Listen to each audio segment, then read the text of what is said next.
Muy buenas noches, queridos hermanos. Como cada sábado, iniciamos de este momento la Dimensión Espírita,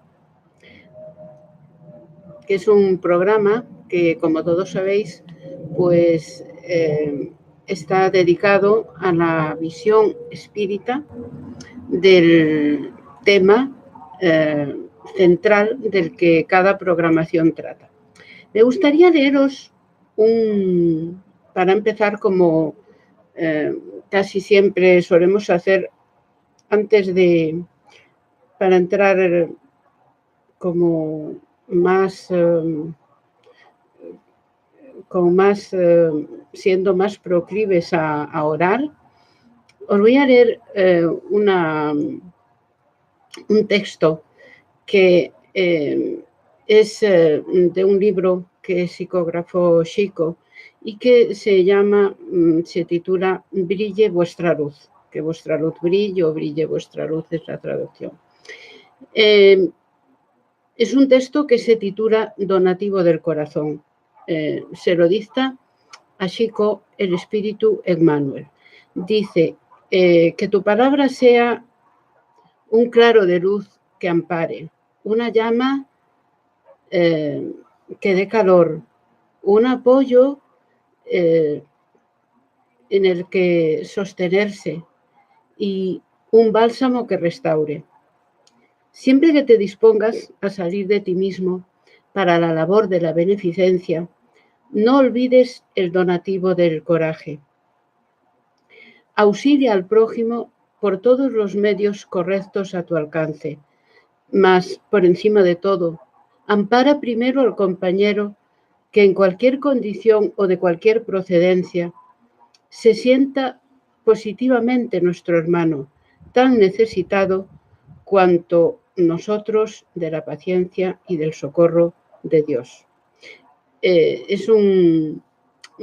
Casi siempre en este programa de la Dimensión Espírita, para aquellos que no lo hayáis visto en otras ocasiones, a veces es cierto que se nos olvida, pero casi siempre me gusta leer un mensaje de la espiritualidad, ¿no? Como este tan bonito de Emmanuel.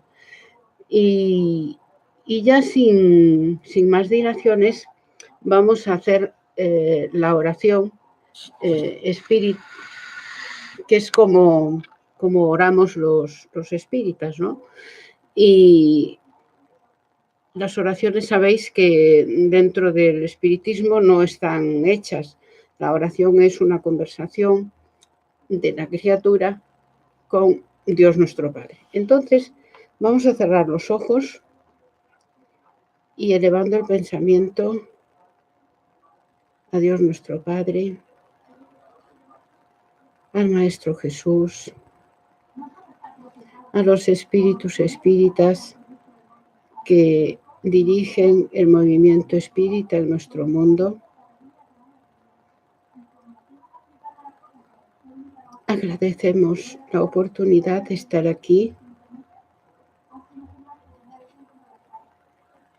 a pesar de nuestra humildad, de nuestros pocos recursos. Agradecemos la oportunidad, como decía Señor, de estar aquí divulgando la grandeza de esos encuentros con nuestro Señor Jesucristo. Esos encuentros que tienen lugar siempre, cada uno de nosotros. Vamos algún día a encontrarnos con Jesús. Vamos a ver que como la humanidad, las distintas religiones, las distintas gobernanzas de la tierra, hemos podido crucificar a Jesús, a los dogmas, y sin embargo Jesús es amor. Entonces nosotros tenemos que decidir ir a ese encuentro con esa disposición de corazón. Te pedimos, Padre, que nos ayudes a todos y cada uno de los seres humanos que hay en la tierra y los espíritus desencarnados que están ligados a la tierra, que encontremos, que tengamos ese encuentro con Jesús, que hará que nuestra vida cambie y la de todos los que se encuentren con nosotros. Que así sea, Señor. Bueno, sabéis que la semana pasada habíamos hecho la primera parte. Bueno, para aquellos que veáis, que vayáis a ver esta segunda parte, que os encontréis con ella, os aconsejo que veáis la primera, porque vais a entender mejor esta segunda parte, ¿no? La vais a entender mejor siempre que la primera, pues, tiene su sentido que esté antes que esta segunda parte, y luego habrá una tercera. Entonces, nuestro consejo es que veáis primero Encuentros con Jesús, parte primera, y así entenderemos. Bueno, esta noche, ahí me gustaría examinar, porque ahí lo dejamos la otra semana, la cuestión del dogma de la Santísima Trinidad. Hemos dicho durante la parte primera que Jesús es un hombre incomparable, como decía Ernest Renan, ese filósofo francés. Es un hombre incomparable. Y la cuestión es que la humanidad no hemos sabido ir hasta él porque las distintas religiones, las distintas filosofías lo han y lo hemos crucificado, como decía, en la cruz, a unos determinados dogmas. Más Jesús no tiene nada que ver con los dogmas a los cuales con los cuales lo hemos inmovilizado. A Jesús hay que traerlo a nuestra vida, a nuestro día a día, para que viva en nuestro corazón. Tenemos que sacarlo de esa cruz, de ese martirio, ¿no? ¿Y qué es eso del dogma de la Santísima Trinidad?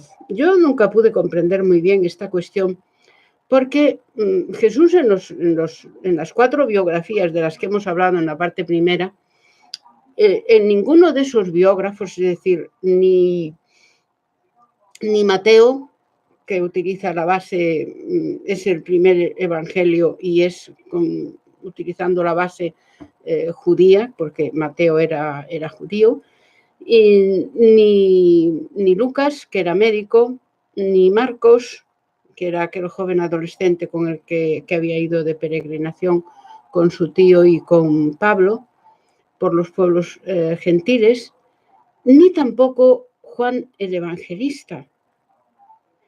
En ninguno de esos evangelios encontramos que en ningún momento Jesús haya dicho que Él es Dios. Jesús, todo lo contrario, decía: yo soy el Hijo del Hombre. En diversas ocasiones dijo esto: yo soy el Hijo del Hombre. O en refiriéndose a que no tenía ni donde descansar, ni que estaba, de que no estaba ligado a nada material, dijo: el Hijo del Hombre, aún las torres tienen donde reclinar, tienen su cubil y los pájaros tienen sus nidos, y el Hijo del Hombre no tiene donde reclinar la cabeza. Es decir, refiriéndose a él, el Hijo del Hombre. En un momento dijo que fuese Hijo de Dios. Esto salió de que Jesús era Dios, salió del Concilio de Nicea, hacia el año 380 con Teodosio I. Y ahí, en ese concilio de Nicea, sale la idea de que Jesús es Dios.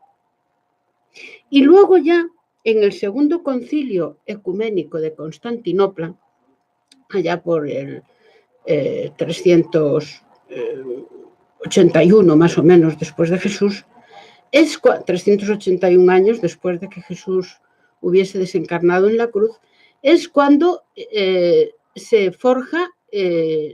formula la cuestión de la Santísima Trinidad. Pero ¿de dónde sacaron eso los católicos? Pues es muy simple. Esto era una cosa, herencia, era una vieja creencia, ya entre los sumerios, entre los babilónicos, incluso en China, en la India, había también 3 dioses, Brahman, Shiva y Vishnu. Entonces los católicos pues ponen también 3 dioses, Dios, Padre, Hijo y Espíritu Santo. Pero no que Jesús haya dicho nunca que él era hijo de Dios. Se refería a Dios como su Padre, como es mi Padre y el suyo y el de todos los espíritus. Dios es Padre de todos. Pero eso no significa que Jesús fuese su único hijo, como pretenden hacer. Esto se decide, como digo, en un concilio, en el concilio de Nicea. Si tenéis curiosidad, por internet lo tenéis. Debido a esto, traducen los evangelios como les parece. Mirad, los evangelios estaban fundamentalmente escritos, como os señalé la semana pasada, Jesús se expresaba en aramaico, que era un dialecto que había en Samaria. Entonces, Carlos Torres Pastorino, que es un profesor de aramaico, hebreo y griego también, creo recordar, traduce esos evangelios, son localizados, no, los que pasaban por ser auténticos los traducen, y no como en la Vulgata. En la Vulgata se traduce como yo soy el camino que dijo Jesús, según ellos, según la Iglesia Católica y otras iglesias, yo soy el camino, la verdad y la vida. Y no fue esto lo que dijo Jesús. Como digo, Carlos Torres Pastorino traduce esto directamente del aramaico, y el profesor Torres Pastorino dice que esta traducción a él le sale, traducido literalmente, yo soy el camino de la verdad y de la vida, y nadie llegará al Padre sino por mí. Por lo tanto, no es lo mismo, porque claro, parece la misma cosa, pero no la es. Yo soy el camino, la verdad y la vida, está confirmando las 3 personas, las 3 personas distintas de ese único Dios verdadero que dicen ellos.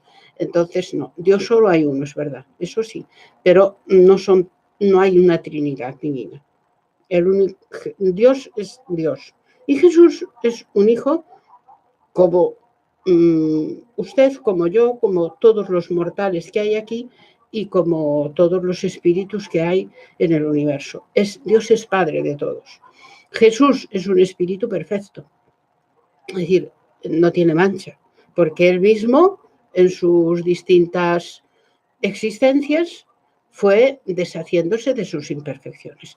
Por eso vino aquí entre nosotros para enseñarnos el camino para llegar donde estaba él, es decir, para ser uno con el Padre, porque él decía, mi Padre y yo somos uno, claro.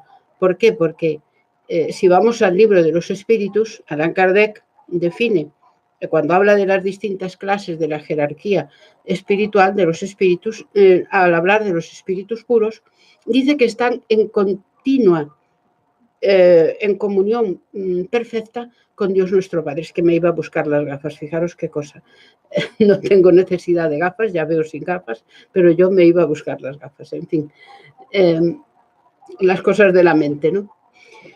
Entonces, incluso Jesús, si recordamos ese momento en que él es interrogado por Pilatos y te pregunta acerca de la verdad, Pilatos, y él guarda silencio y mira para arriba.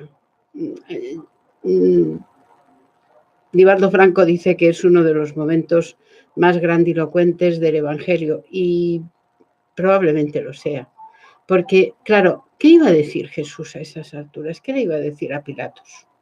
El pobre, flagelado, como veremos en 3 ocasiones, que eran unos 39 latigazos, que eran 3 o 4 o 5 cueros, con huesos afiladísimos, que no sé, ni con cualquier persona normal no hubiese aguantado ni una flagelación. Y él aguantó 3. Más llevar la cruz, más luego ser colgado, en fin, el flagicidio que cometieron es terrible, ¿no? Entonces, ¿qué iba a decir? Estando antes de él, como espíritu puro que era, sabía lo que le esperaba, sabía lo que le iba a suceder, y él se dejó conducir como un corderito. Y dicen muchos que fue para salvarnos del pecado. Ya veremos esta noche que no es así. Fue para indicarnos el camino. Para indicarnos el camino a la perfección, porque ponerse nosotros en su lugar. Nos hubiese bastado el primer chicotazo, o sea, el primer latigazo. Nos hubiese llegado para gritar, y él ni un solo. Incluso hay una vez que se cae con la cruz. Y no dijo ni ay. ¿Quién es capaz de semejante fortaleza? Entonces Jesús guarda silencio. Entre otras cosas, ¿por qué no contestó a Pilatos? Porque dijese lo que dijese, ya sabía que le iba a pasar. Pilatos seguramente no entendió el elocuente silencio del Maestro Jesús, porque Pilatos era un hombre que estaba acostumbrado a estar rodeado de palmeros, como se dice vulgarmente, y adoraciones, y a una existencia vulgar, muy vulgar, en cuanto a virtudes. Entonces, ¿cómo iba a entender ese silencio de Jesús? Unos minutos antes, él había contestado a las preguntas de Pilatos, y un soldado le dio una bofetada a Jesús. Y Jesús tuvo el valor de decirle: ¿por qué me has pegado, soldado, si yo dije la verdad? Esa es la demostración de la grandeza moral. Una cosa es acción y otra reacción. La reacción es propia de los animales, de las bestias. La acción es propia de las grandes almas. Y de la misma razón, aunque no se sea un gran alma, uno acciona a lo que le hacen. Le dijo: ¿por qué me has pegado, soldado, si yo dije la verdad? Qué terrible conflicto arrastraría ese alma de ese soldado cuando en el más allá se diese cuenta y supiese a quién había bofeteado, Dios mío. Entonces, ahí es una demostración de la grandeza moral, de la acción de Jesús, no de la reacción. La reacción es propia. Tú pisas a un perro y el perro te muerde. Aunque te quiera mucho el perro. Como tú pises a un perro, ese perro se revuelve y te muerde. Entonces, ¿de qué servía? Por eso se cayó, porque ¿para qué voy a decir? Como diciéndole, y mirando hacia arriba, como diciéndole: la verdad la sabe Dios. Pero Pilato no entendió eso, como no entendió más cosas. Pilatos tuvo que decidir entre Dios y el César. Y él eligió el César. Luego, años más tarde, sabed que Pilatos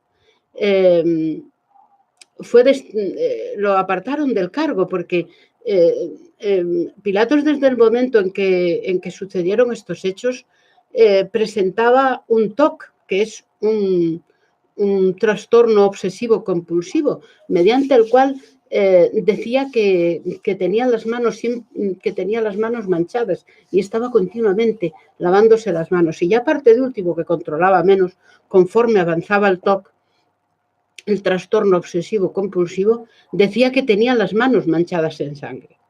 Claro, él sentía su conciencia culpada, porque había ordenado crucificar a un ser que era un ángel, y él lo sabía.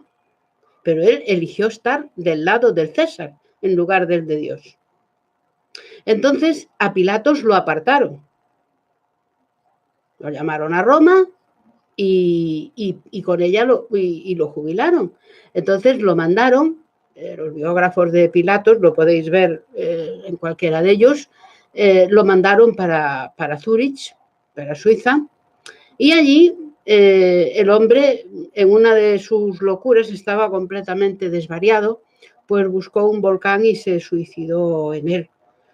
Se arrojó al cráter del volcán. O sea, quiero deciros, cualquiera de los biógrafos que miréis de Pilatos narran que a partir de aquel momento que hizo esto con Jesús, se lavaba las manos porque tenía la fijación mental de tenerlas llenas de sangre. No era verdad, pero era un trastorno obsesivo compulsivo que ocurre a lo largo de la historia con relativa frecuencia. Si miramos la historia, hay varios casos. Ahora no vamos a examinar más porque no es el tema, pero hay varios casos de este tipo. Y en el mundo normal también, seguro que los conocéis. Como os decía, en ninguno de los evangelios, de los 4 evangelistas, de esos 4 biógrafos que conocemos, ha dicho Jesús nunca que era Dios. Jamás. Ni habló de la Santísima Trinidad. Por lo tanto, esto es un invento de la Iglesia católica, apostólica y románica, a la que luego siguieron muchos otros dogmas, como el del bautismo, en fin. Ya hablaremos de ello esta noche. Luego también otra cuestión es que Jesús es el Salvador, nos dicen. Vamos a ver. La tradición judaica lo que decía es que habría de venir un Mesías, un Salvador, pero no que viniese a salvar a la humanidad, porque continúan con la cuestión del pecado original, del dichoso Adán y Eva, que luego ya le dedicaremos un capítulo aparte a esto. Pero Jesús no es un Salvador en el sentido que lo dicen las iglesias. Porque entonces vendría a salvarnos y para nosotros estar en la ociosidad, para no hacer nada, ¿no? Entonces él derrama su sangre para que nosotros no tengamos que llevar ningún tipo de problema. Él no vino a salvar ociosos, sino a enseñarnos el camino de la salvación, que distinto es. Por eso decía, yo soy el camino de la verdad y de la vida, y nadie llegará al Padre sino por mí. Si él viniese con su martirio, con su asesinato, porque lo suyo fue un asesinato, viniese, porque decimos que fue asesinato porque fue programado fríamente. Todo esto fue programado, todo lo que le hicieron a Jesús. Pero no era necesario.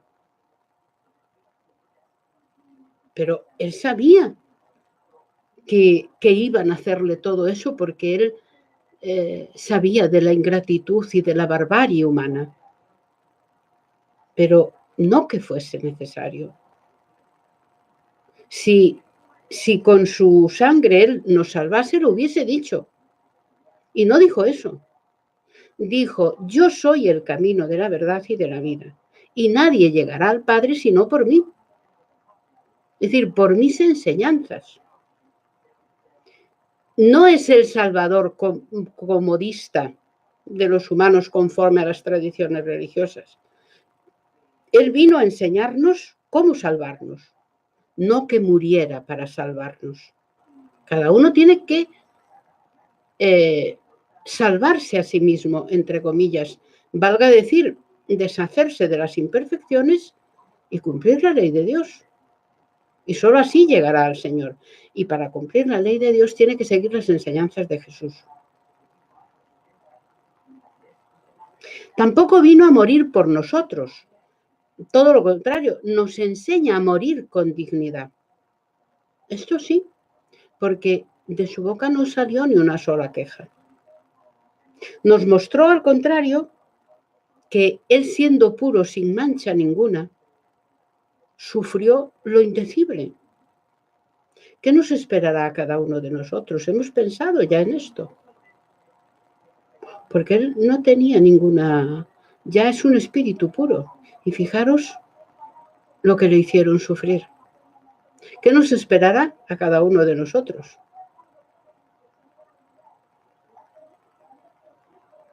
Pero, ¿por qué se dejó arrastrar a la cruz? Muchos se preguntan si él tenía poder para no ir. Se dejó arrastrar a la cruz para arrancarnos de nuestro comodismo.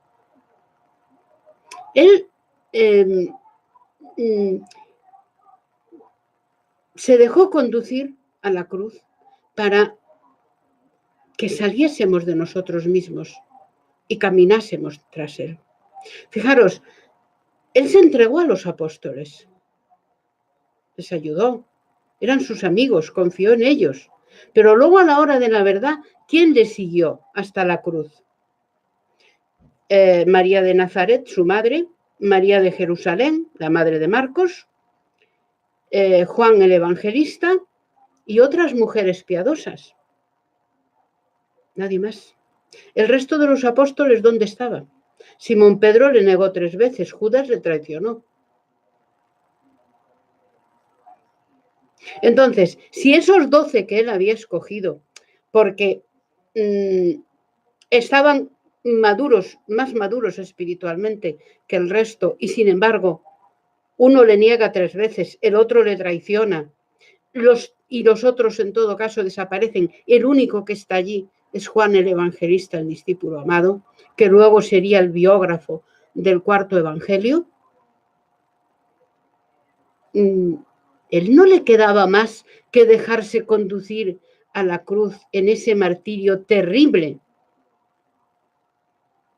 ¿Para qué? Para arrancarnos de nuestro comodismo.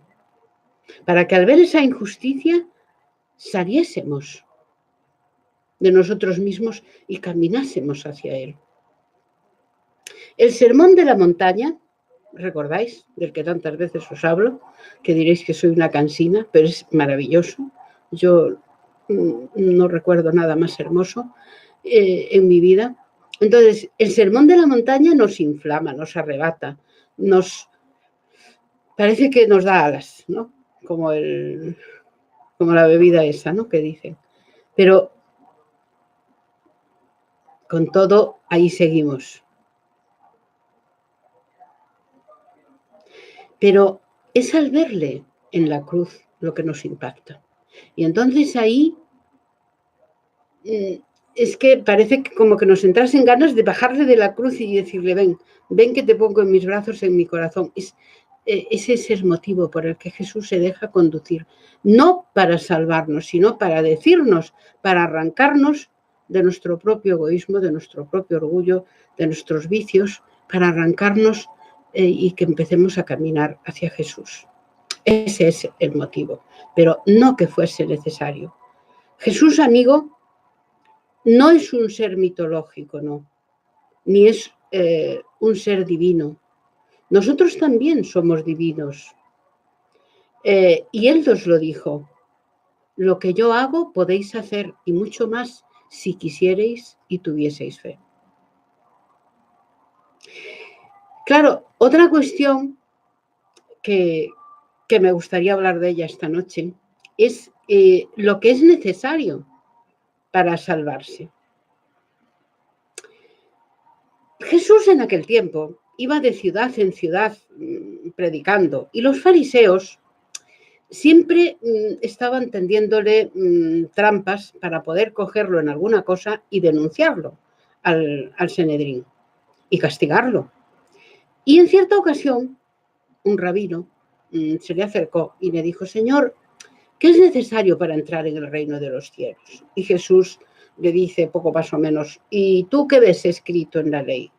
¿Qué es lo que ves? Y el otro le contesta, amarás a tu Dios sobre todas las cosas, no hurtarás, no robarás, no mentirás, no codiciarás la mujer del prójimo, ni su asno, no calumniarás. Y todo esto hago, le dijo. Haces bien, le dijo Jesús. No obstante, te falta una cosa. Amarás al prójimo como a ti mismo. Y el otro, como era fariseo, que en verdad los fariseos eran los más preparados culturalmente, le dijo, ¿y quién es mi prójimo? Entonces Jesús le contó una parábola que para mí, bueno, todas las parábolas son inolvidables y hermosas por igual, pero es que esta es una parábola muy profunda. Y le cuenta Jesús que un hombre bajaba de Jerusalén a Jericó y que unos ladrones le sorprendieron por el camino y le dejaron medio muerto y malherido. Pasó un sacerdote, no hizo caso, siguió caminando. Pasó un levita, que un levita era un hombre de leyes, no os creáis que era un ignorante, era un hombre de leyes, y también pasó. Y pasó un samaritano, que según ellos los samaritanos eran poco menos que Satanás, y se compadeció. Tuvo caridad de ese hombre. Y no le preguntó ni si era judío, era samaritano o quién era.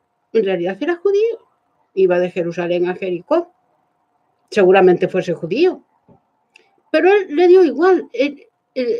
Los judíos y los samaritanos no se hablaban. Recordad el diálogo de la mujer samaritana que va a la fuente y Jesús, que le dice ella a Jesús, ¿y cómo tú siendo judío, Galileo, tú siendo judío, cómo me hablas si yo soy samaritana, si entre samaritanos y judíos no se hablan? Entonces, Jesús coloca en esa parábola del buen samaritano, coloca al samaritano ejerciendo la caridad y socorriendo a ese hombre. Le limpia la herida, les pone óleo, o sea, ese aceite, y le da de beber vino y lo deja al cuidado en un posadero. Y le dice, entonces, le dice Jesús, ¿quién tú crees que de ellos tres fue bueno con el prójimo? ¿Quién tuvo más caridad de su prójimo? Y claro, el que atendió, el que cuidó sus heridas y el que lo llevó a la pensión. Claro, por eso lo odiaban a Jesús, porque claro, él enseguida les ponía, yo soy el camino de la verdad y de la vida. O sea, él explicaba la verdad. Entonces esto no les convenía. Nosotros somos incapaces de hacer algo así. Cuando vemos a alguien pidiendo en una calle, nosotros si nos acercamos a él es para decirle, bueno, ¿y usted por qué pide? ¿Y usted por qué cayó en la calle?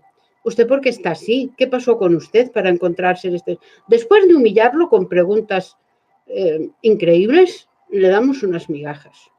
Que no digo yo que no nos interesemos por él, pero una cosa es interesarse por él y otra cosa es hacer preguntas comprometidas. ¿Y usted por qué está así? Bueno, pues estoy así porque estoy así. Dios de ayudarme, ayúdeme, y si no, las preguntas para luego. Pero nosotros no. Nosotros primero indagamos. Entonces, lo que hay que hacer cuando lo suyo es, hablando de las personas que están pobrecitas tiradas en la calle y sin amparo, es por parte de los estados y de todo el mundo, pero sobre todo de los estados, es que esas personas no caigan en esa condición, en ese tipo de exclusión social y personal. Eso es lo que hay que evitar. Porque luego, cuando la persona tiene que estar recabando la caridad de los demás en este sentido, es terrible. Para el que da es motivo de orgullo, mira lo que doy. Y para el que recibe es denigrante, porque todo el mundo desea ganarse el pan que come, todo el mundo deseamos ganarnos nuestro pan. No queremos que nadie nos esté dando el pan, queremos ganarlo. Entonces, ahí vemos la grandeza de las enseñanzas de Jesús. Luego la cuestión del diezmo, que sucede, veréis, estando Jesús vamos a examinar esta noche también la cuestión del diezmo, ¿no? Ese trato que hacemos, nos enseñaron a hacer los religiosos de las distintas épocas, es decir, yo te pago y tú me perdonas, yo te doy el diezmo y tú me perdonas, ¿no? Pero esto ya viene de atrás, ya en los tiempos de Moisés, ya en los tiempos de Moisés, pero incluso cuando se quería el perdón de los dioses, pues se sacrificaban animales. Y según como se había errado, pues así era el animal importante. No es lo mismo. Había errores que había que sacrificar una gallina y según cómo fuese el error había que sacrificar un buey. Esto fue lo que llevó a Jesús a expulsar a los mercaderes del templo. No sé si recordáis el episodio, pero en Jerusalén había una plaza y había un templo. Y relatan los evangelistas que la sangre de los animales allí sacrificados llegaba a las patas de los bueyes. Daros cuenta del sacrificio que allí había de animales. Claro, Jesús llega y vio aquello y dijo, el templo es la casa de oración de mi Padre, no es una casa de mercaderes, porque allí lo que se hacía era que los sacerdotes, a través del sacrificio y de entrega de pagos, pues perdonaban los pecados. Aquello era un comercio, en toda regla. Aquello no era una casa de oración, era un comercio. Entonces, estando Jesús en Jerusalén, una mañana, estaba en la plaza de Jerusalén. Y venían un grupo de fariseos y lo vieron todo tranquilo a Jesús. Y entonces dijeron, vamos a ponerle a este un poco nervioso, porque ellos no desperdiciaban ocasión cada vez que veían a Jesús de hacerle y de decirle cosas. Y entonces, en aquella ocasión, llevaban una mujer que había sido sorprendida en adulterio por su marido. Y se la entregó el marido, la expulsó de casa y se la entregó el marido a ellos para que la apedrearan. Antiguamente se ataba a la mujer adúltera a un poste y empezaban todos a tirarle piedras hasta que la mataban. Pero bueno, ¿dónde estaba el adúltero? ¿Y dónde estaba el marido? Porque algo que tendrían que ver en el asunto, ¿no? Pero es que de todos he sabido que la ley judaica es una ley machista. Aún hoy, queridos hermanos, aún hoy, las mujeres en Oriente caminan unos pasos más atrás de sus maridos y tienen que hacer todo lo que ellos les digan. Hombre, no tenemos que extrañarnos. Ya se nos puso en el Antiguo Testamento, ¿verdad?, que la mujer habíamos salido de una costilla de Adán. Entonces, claro, la cosa ya viene de atrás. Nosotras no pintábamos nada en el asunto. Habíamos salido de una costilla de Adán, por lo tanto Adán podía hacer lo que le diese la gana y en esas estamos hasta el día de la fecha. Y aún hoy, en países no pocos, la mujer camina 2 o 3 pasos por atrás del marido. Imaginaros en las épocas hace casi 2000 años de lo que os estoy hablando. Y claro, sorprendieron a la mujer en adulterio, pero se ve que ella sola estaba adulterando, porque el otro, el que estaba realizando el acto con ella, ese no pasaba nada. Claro. A más va la cosa, porque es que fijaros a qué punto era el machismo, porque si vamos a la Biblia, al Antiguo Testamento, resulta que Satán, que es Satán es un hombre, ¿no? Pero resulta que se le presenta a Eva como una serpiente, que es femenino. Entonces, la que tuvo la culpa, entre comillas, la responsabilidad de ese famoso pecado original que arrastramos todo, bendito el día que se le ocurrió a Eva coger la manzana, que ya, por ende, todas las mujeres, pues, tenemos el San Benito puesto. Y eso se ha ido arrastrando. Entonces, esa mañana, los fariseos llevan a esa mujer adúltera y se la arrojan a los pies de Jesús. Y uno de ellos, que era el más audacioso, por así decirlo, de todos ellos, le explica, le dice, hemos cogido esta mujer en adulterio. La ley nos manda apedrearla. Pero tú, claro, tú dices que hay que perdonar. Entonces, al final, ¿qué hacemos? ¿Perdonamos a esta mujer o la apedreamos? Y Jesús lo escuchó y le dice, que se cumpla la ley, que se apedree esa mujer, pero solo podrá arrojarle piedras aquel que esté libre de todo pecado. ¡Qué gran lección, hermanos! Claro, dice el Evangelio con mucha sutileza, dice que los más que fueron abandonando la plaza todos, dice de los más viejos a los más jóvenes, claro, porque los más viejos más pecado tenían, eran más viejos y más pecados tenían. Los más jóvenes aún se quedaron hasta el final para ver lo que Jesús estaba escribiendo en el suelo, que por cierto, tenemos que decir, eso sí es un apócrifo. Porque en la plaza de Jerusalén, señores, no había arena ninguna. Estaba toda asolada. Lo que había era un poco de polvo en el suelo y donde Jesús escribió la palabra hipócrita. Y claro, como ellos iban viendo, se acercaron a ver lo que escribía Jesús con el dedo en el suelo y leyeron la palabra hipócrita, entonces los más viejos fueron saliendo de la plaza. Porque claro, se ve que ninguno estaba bien con que tenía, había cometido errores o pecados.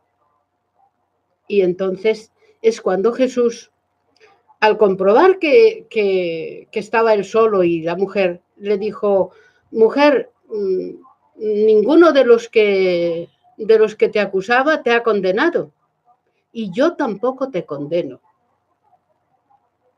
Le dijo, vete y no peques más.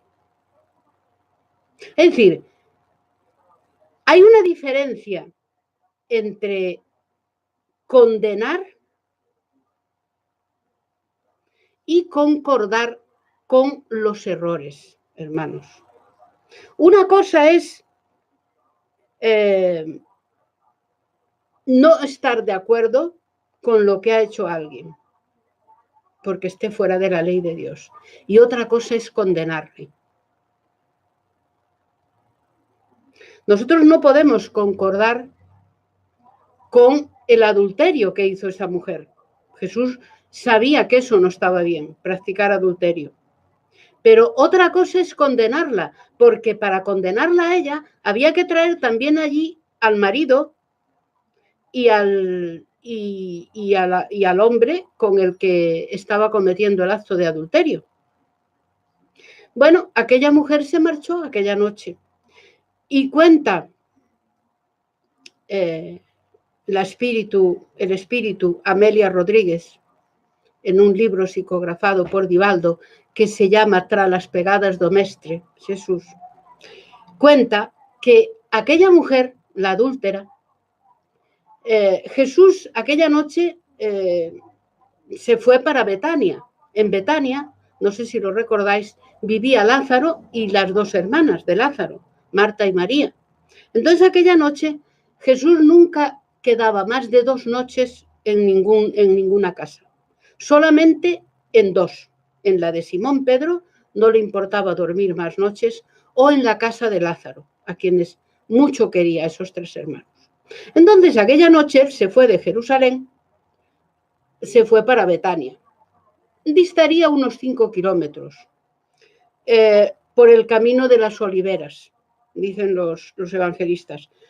Pero él bajó por el camino de las cabras, que se llegaba antes. Entonces, ya estando en casa de Lázaro, estaba debajo de unos toldos, y llamó a alguien a la puerta de la casa de Lázaro. Era una mujer. Y le pidió a Lázaro para ver a Jesús. Y Lázaro le mandó pasar.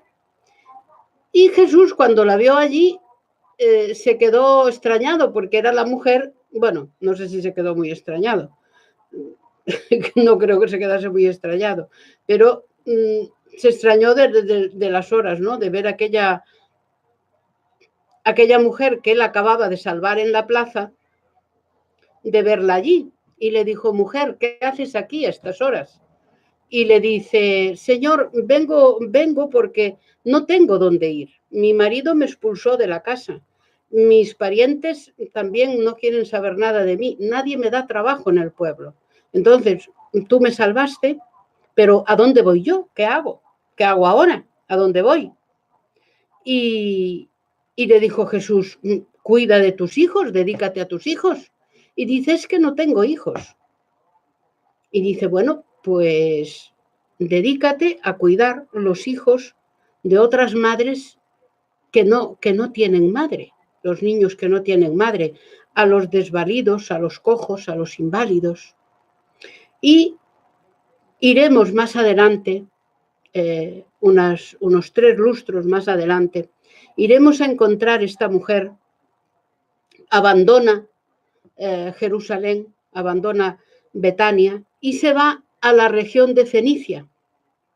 Y allí encuentra una casa cerca del camino y allí va recogiendo niños abandonados, inválidos, desvalidos, y se dedica a los demás. Y cuando una noche traen a un hombre, habían pasado, como digo, 3 lustros por lo menos de este hecho que Jesús la había salvado en aquella plaza, aparece un hombre que viene delirando con la fiebre, que fue encontrado en el desierto, perdido, y delirando con la fiebre. Y entonces ella lo pone en una cama, lo cuida, le pone paños toda la noche para ver si vuelve en sí. Y cuando él despierta y le dice: mujer, ¿tú por qué me cuidas? Si no me conoces de nada, ¿por qué me cuidas? Y le dice ella: pues mira, porque yo conocí un hombre, Galileo, en Jerusalén, hace unas 3 décadas, y cambió mi vida. Cambió mi vida. Lo que me dijo me hizo dedicarme a los demás. No le dio más explicaciones.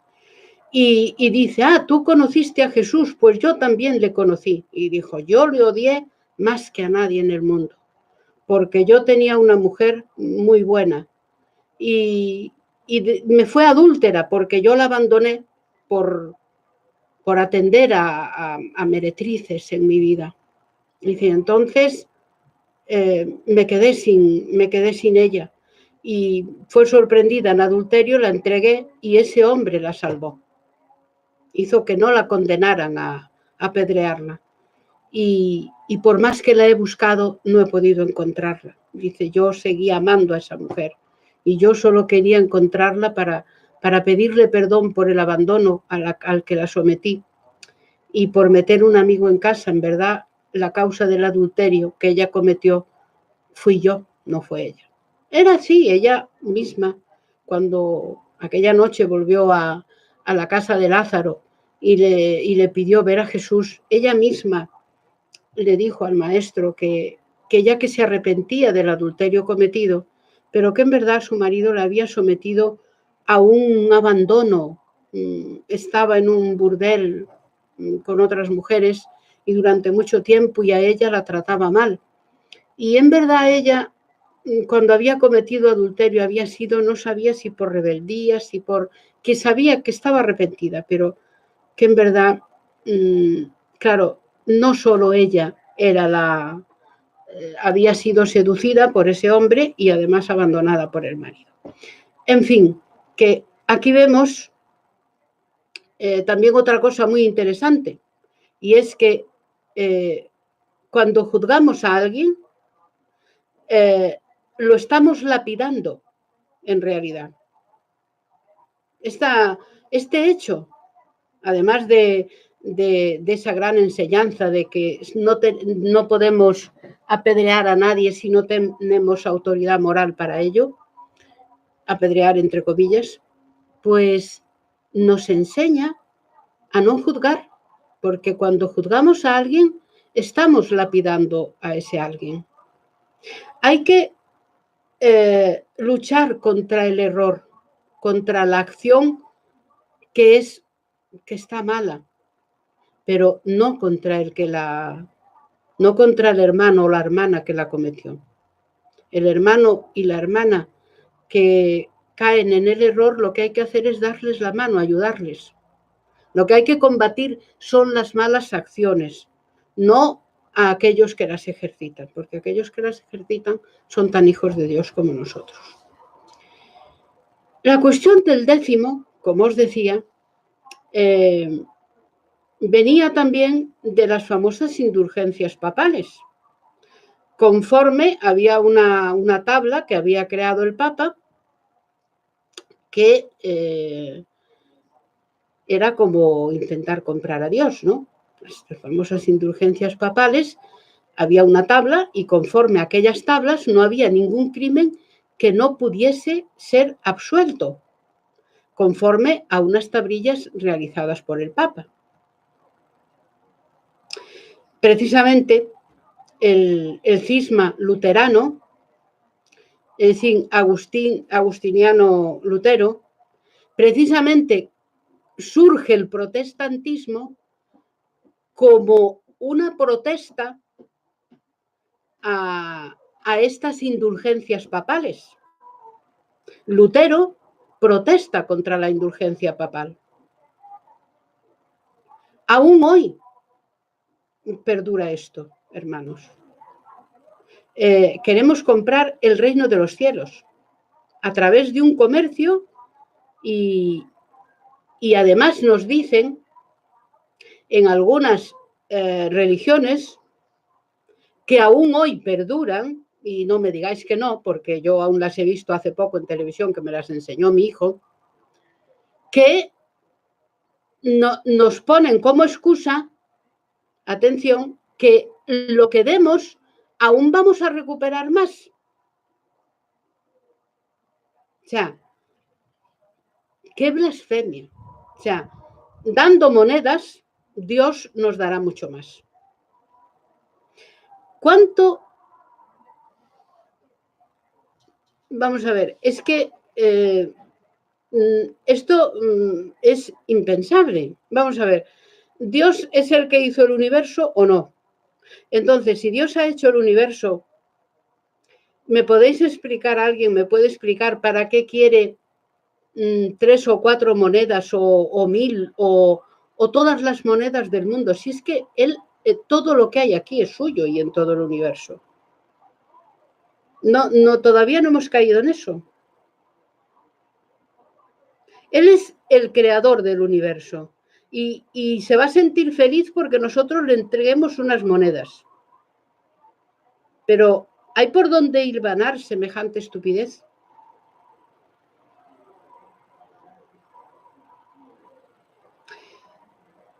Ospeckinski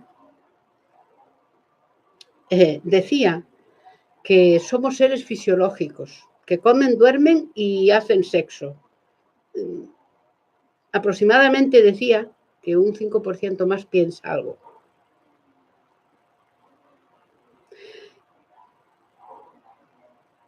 Hay personas que piensan en aplacar la ira de Dios. Vamos a ver, Dios no tiene ira, Dios es amor. Cuando Jesús como decíamos en el templo, ¿os acordáis? Cuando expulsa a los mercaderes. La casa de mi padre, dice, es un lugar de oración. ¿Por qué la transformasteis en un lugar de comercio? Esto lo dice Jesús. Hay muchos autores modernos, fijaros, que no son espíritas ni religiosos y que aseguran que Jesús fue asesinado porque amenazaba la estructura económico-social del Sanedrín y sus jueces. Y en verdad no era así. Él venía a mostrar la buena nueva. La idea del hombre integral, sin aparatos, sin florituras, sin concesiones especiales, demostrando que si él había nacido en un pesebre y era el gobernador espiritual de la tierra, todos éramos iguales ante Dios e hijos de Dios. La doctrina espírita, por ejemplo, ya nos muestra que Dios no se vende, que no se dobla ante nuestra hipocresía, que no se rinde cuando le entregamos el 10º, porque es que Él, Dios, es el dueño del universo y todo es suyo. ¿Qué le damos? ¿Unas quincallas? ¿O no será que estamos dando los 10º a los religiosos? ¿Será eso?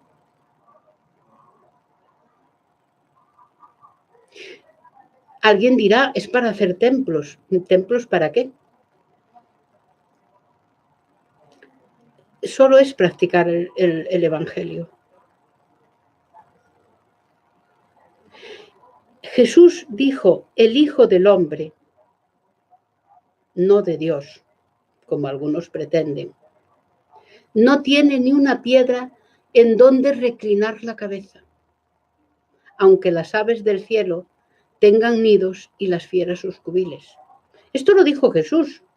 Si él entendiese que era hijo de Dios, el único hijo de Dios, como algunos pretenden, lo hubiese dicho y no, dice, el Hijo del Hombre. No nos cansaremos de repetirlo. Esto está en los evangelios, señores. No es una cuestión. Por eso la doctrina espírita no acepta estos dogmas. Porque Jesús nunca habló de esto.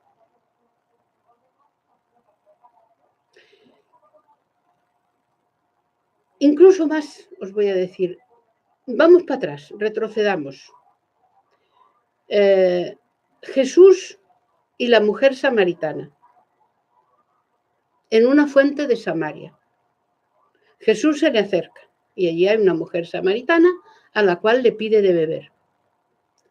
Y ella le dice, Señor, tú eres judío y los judíos adoran en Jerusalén y nosotros adoramos, somos samaritanos y adoramos en Samaria.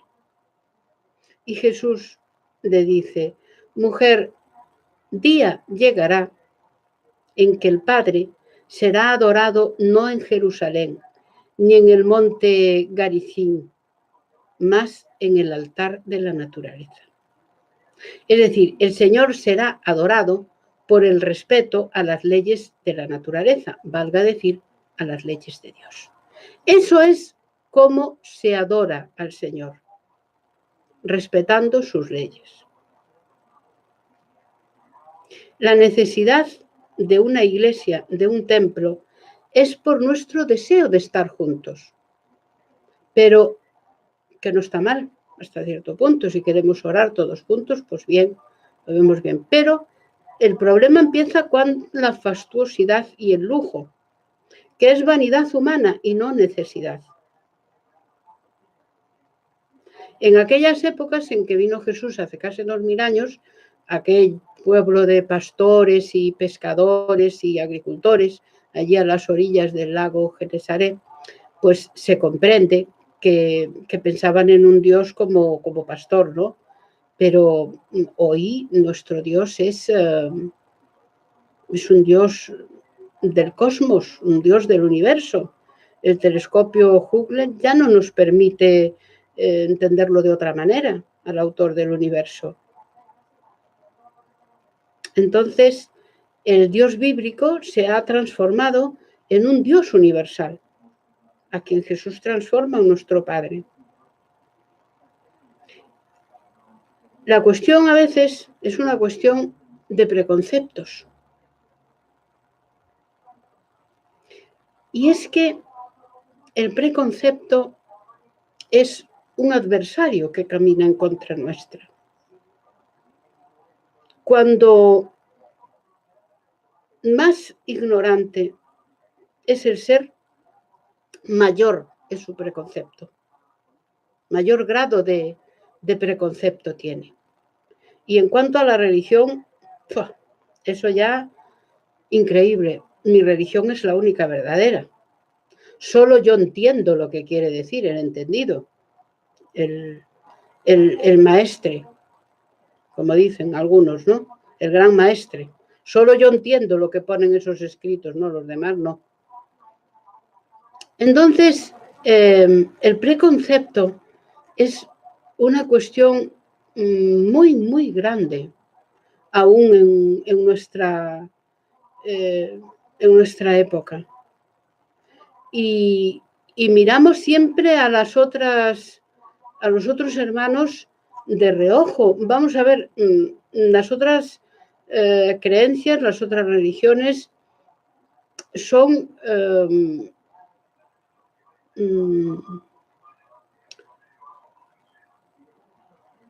otras creencias que no tenemos por qué estar de acuerdo con ellas, pero tampoco tenemos por qué juzgarlas, porque nosotros explicamos por qué el espiritismo no acepta tal o cual cosa y damos las razones por las que Jesús diluye la sombra del preconcepto y la transforma en luz a través del amor. Mi religión, mi Dios, es una sombra mayor en los religiosos, en los hebreos, el pueblo elegido. ¡Oh! Sin embargo, ahora mismo Dios es más sinónimo de universo. Hay que tener un gran respeto por nuestros hermanos de otras creencias y por lo que creen. El prejuicio religioso estaba en Jerusalén contra la mujer, contra las razas, contra los hebreos de Samaria, porque la cuestión venía de antiguo. Cuando los asirios invaden Jerusalén para llegar a Judea, tenían que atravesar el río Jordán y pasaron por Samaria. Entonces no consiguieron vencer a los judíos que se pertrecharon y no consiguieron vencerlos. Entonces volvieron para atrás y tomaron Samaria. ¿Qué hicieron? A los hombres y a los niños los mataron y dejaron a las mujeres y a los más pequeños. Y tomaron a las samaritanas que engendraron hijos de los invasores. Bueno, pues los judíos de Jerusalén, aún encima de compadecerse de esas mujeres de Samaria, al contrario, dijeron que ya la sangre de los judíos de Samaria estaba manchada porque había sido mancillada por los asirios, como habían tenido hijos con asirios, claro, habían sido violadas las pobres, en verdad, pues ya no querían saber nada de los samaritanos. Imaginen el preconcepto. Esto llevó a ser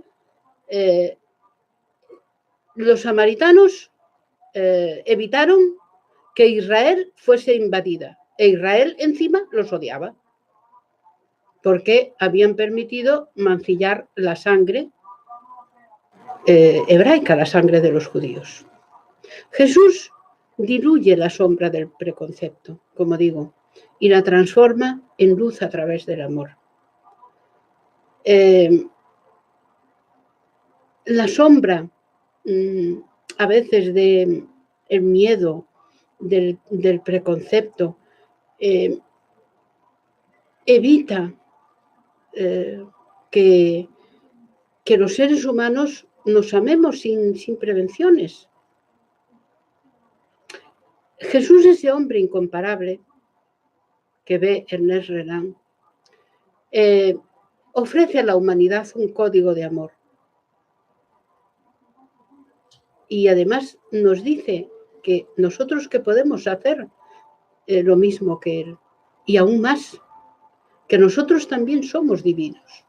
Dice, y más aún si quisieras, sois dioses, nos dice.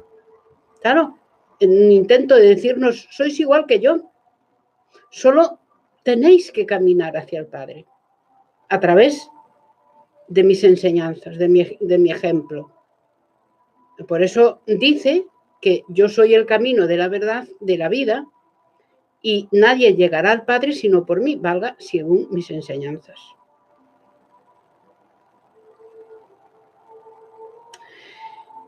Incluso al pueblo hebreo, Jesús le lanza muchas advertencias.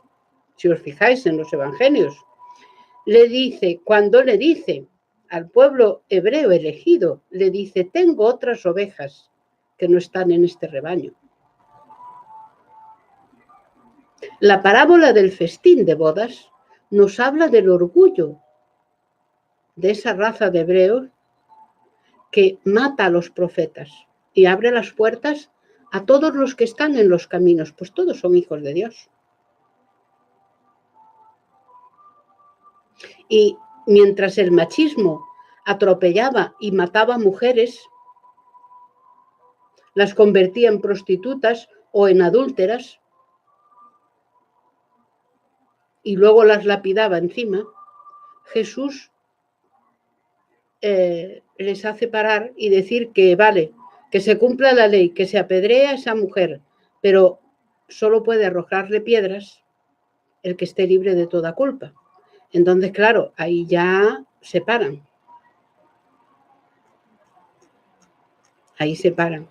Por eso decimos que Jesús alzó esa sombra del preconcepto, ¿no? Hay una cuestión que referida a la ley hebraica y a ese pueblo hebreo, que él tanto referida sobre todo a los fariseos, pero los fariseos hebreos eran, y raza de víboras les llamaban. Les llamaba sepulcros blanqueados por fuera y llenos de podredumbre por dentro. ¿Hasta cuándo he de tener que soportaros? Jesús, es que, porque siempre estaban esperando a que Él apareciese con una hipocresía tremenda. A ver dónde mete la pata.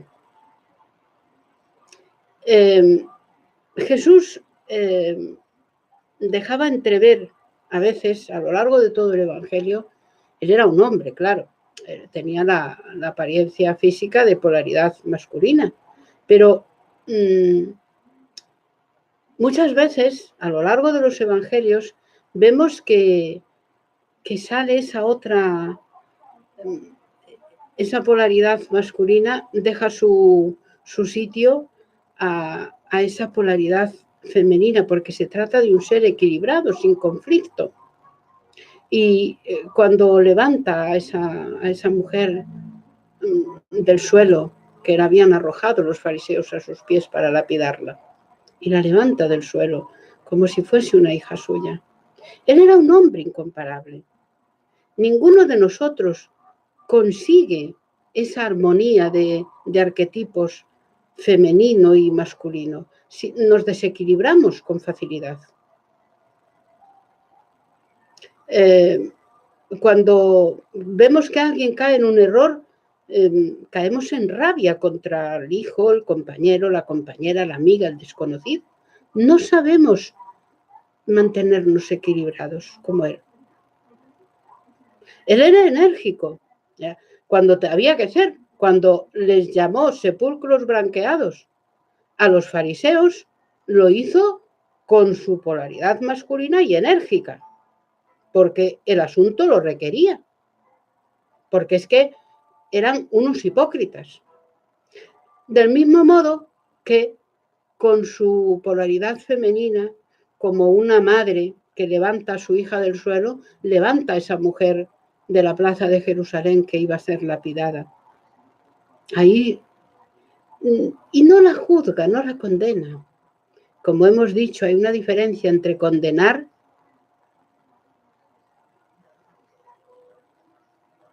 y juzgar.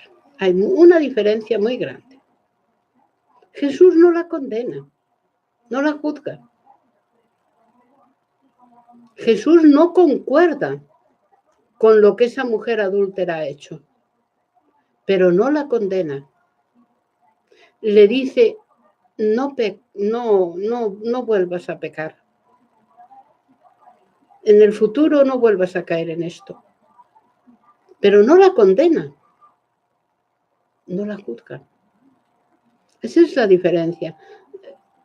¿Cuándo nosotros aprenderemos a hacer esto?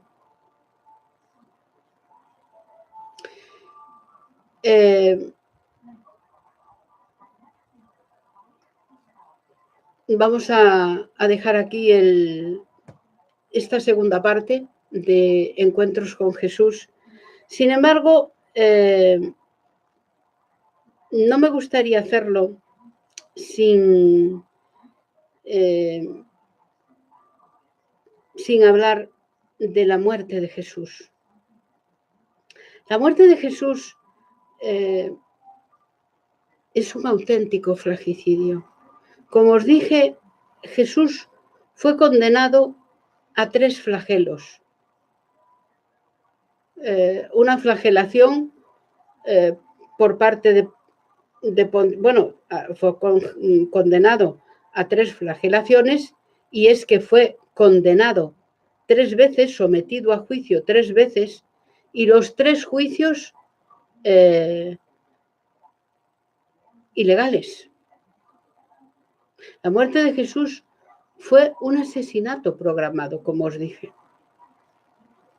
Primero lo juzga Poncio Pilatos, que representaba al César.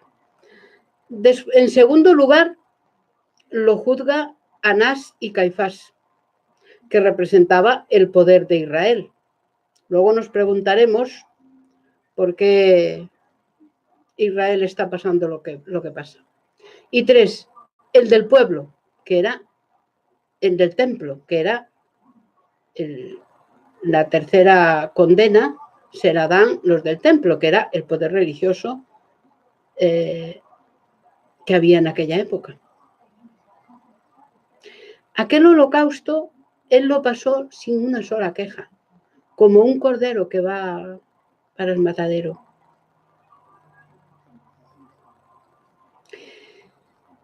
Yo me pregunto, como os decía hoy, esta noche, si Jesús, siendo puro como era, sufrió todo aquello, ¿qué nos estará esperando a nosotros? ¿Qué nos esperará? ¿En qué estado espiritual estamos?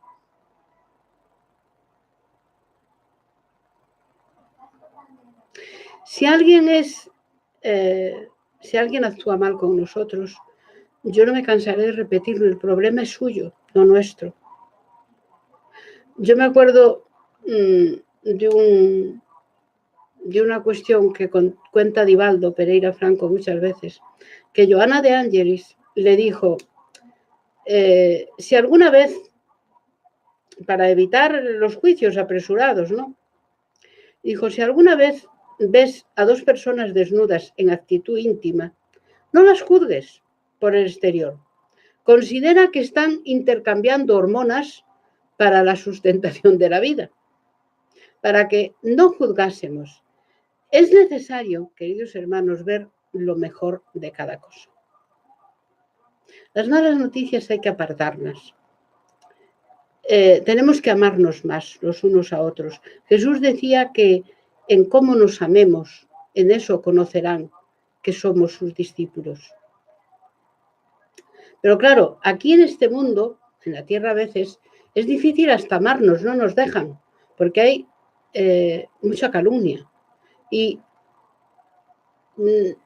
es ver a dos personas en actitud afectuosa y ya la gente lo siguiente a hablar.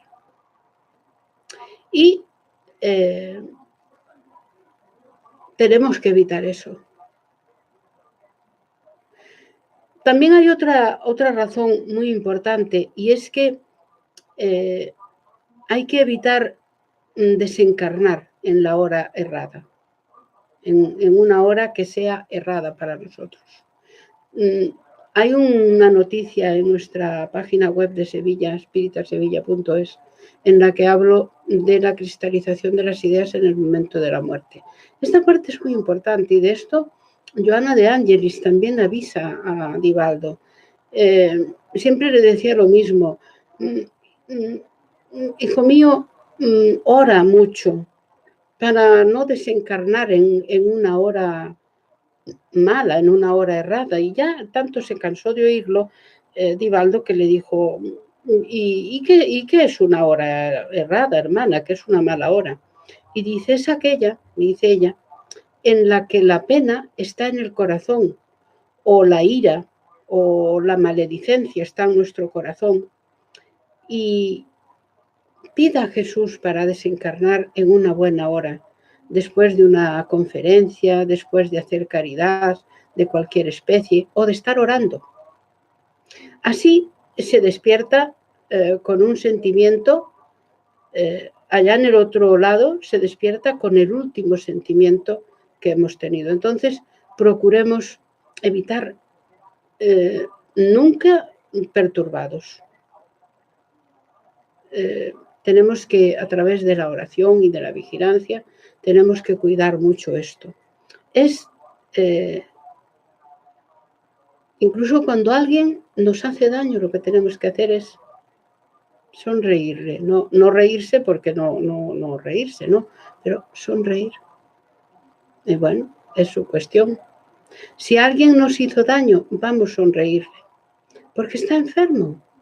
El que embiste contra los demás está enfermo.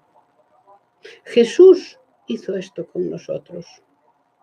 Hoy nadie flagela a los cristianos, afortunadamente. Nuestra flagelación debe consistir, mejor dicho, en dominar nuestras reacciones malas o ímpetus negativos. Cuando alguien nos traiga noticias terribles o malas, lo que tenemos que hacer es: bueno, yo voy a seguir siendo dócil, suave y gentil. Aceptemos. La cuestión está en nunca reaccionar, y sí accionar, como hizo Jesús con el soldado, cuando él contestó a una pregunta que le hacía Pilatos. Él le contestó la verdad, y el soldado, entendiendo que la contestación le había faltado al respeto a Pilatos, le dio una bofetada a Jesús. Y Jesús le dijo: soldado, ¿por qué me has abofeteado si yo dije la verdad? Pero lo dice tan tranquilo. Entonces, la cuestión está en acción. Que han venido, que fulano ha hablado mal de ti. Bueno, no obstante, yo voy a seguir bien con fulano, porque ya lo que quiera hacer él es cosa suya. Yo voy a accionar siempre en el bien, voy a seguir siendo bueno con él. Esto es lo importante, ¿no? Que nosotros nunca reaccionemos como seres más cercanos a los animales que a las personas. Jesús nos enseña con el ejemplo. El mensaje más extraordinario de Jesús no fue lo que dijo. Fue, queridos hermanos, lo que no dijo. Ante la traición de Judas, ni mu. Ante la negación de Pedro, ni mu. Ante la ingratitud de los amigos y apóstoles, nada.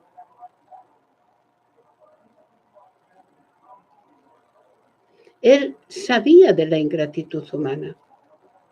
Lo había comprobado muchas veces. Acordaros de aquella vez que había curado del mal de Hassen creo que eran unos 10 o así, creo que venía en el Evangelio. Entonces, solo uno de ellos se volvió para agradecer a Jesús que le había curado. Y Jesús dice, pero no curé a 10 y solo uno agradeció, y solo el extranjero me agradeció haberle curado. Ahí Jesús habría entendido la ingratitud de la criatura humana. Es propio nuestro. Su cruz, llevando aquella cruz al Gólgota, cayó 3 veces, ni una sola queja. Mirad, es tan fácil amar. Basta no reaccionar a las agresiones de los malos. Para amar, insistimos, basta con no reaccionar a la agresión de los malos. El ofensor, el agresor, el verdugo, es un enfermo, un desequilibrado. Por eso, cuando alguien nos ofende, debemos sonreír. Jesús nos amó siempre y esperó por nosotros. Entonces ahora nosotros también tenemos que tener paciencia con nuestros compañeros que todavía continúan enfermos. Nada más, queridos hermanos, os espero el próximo día en encuentros con Jesús,